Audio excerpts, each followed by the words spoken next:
உங்கள் favourite TV ஷோக்களை இனி miss பண்ண தேவையில்லை. ZEE5 இல் முற்றிலும் இலவசமாக காணுங்கள், இங்கேயும் எப்பொழுதும். நேத்து வந்த பொண்டாட்டி மேல எவ்ளோ பாசம். உன்னை விட பல மடங்கு பாசமும் காதலும் நான் என் மகேஷ் மேல வச்சிருக்கேன். அவனை எப்படி என்னால விட்டு கொடுக்க முடியும்? இங்க பாரு, மரியாதையா மகேஷ் என்கிட்ட ஒப்படைச்சிரு. இல்லனா இன்னும் உனக்கு டார்ச்சர் அதிகமாயிட்டே இருக்கும். நான் திரும்பவும் சொல்றேன், மகேஷை நான் கடத்தல. அவன் எங்க இருக்கானே எனக்கு தெரியாது. முட்டாள்தனமா என்ன சந்தேகப்பட்டு இருக்காத. இல்ல, நான் நம்ப மாட்டேன். மகேஷ் காணாம போனா அதனால பயனடையறது நீ ஒருத்த மட்டும்தான். இப்ப பார், அவன் கல்யாணம் படிக்க வேண்டிய பொண்ண நீ கல்யாணம் பண்ணிக்கிட்டு சகல வசதியோட ஜாலியா இருக்க. அப்போ நீ தானே அவனை கடத்தி இருக்கணும்.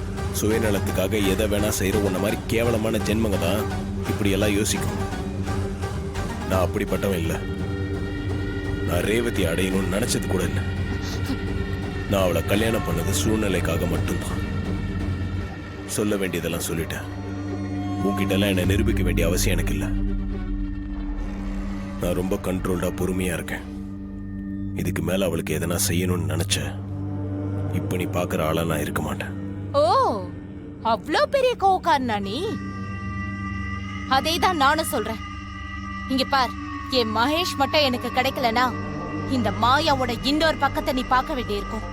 அது ரொம்ப கொடூரமானதா இருக்கும். நான் நல்லதுதான் நினைக்கிறேன். எல்லாருக்கும் நல்லது நடக்கணும்னு நினைக்கிறேன்.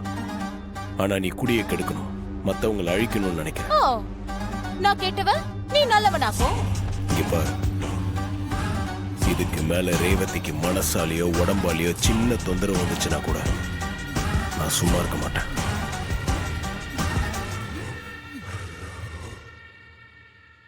ZEE5 ஆப்பை டவுன்லோட் செய்து அனைத்து எபிசோடுகளையும் இலவசமாக பாருங்க.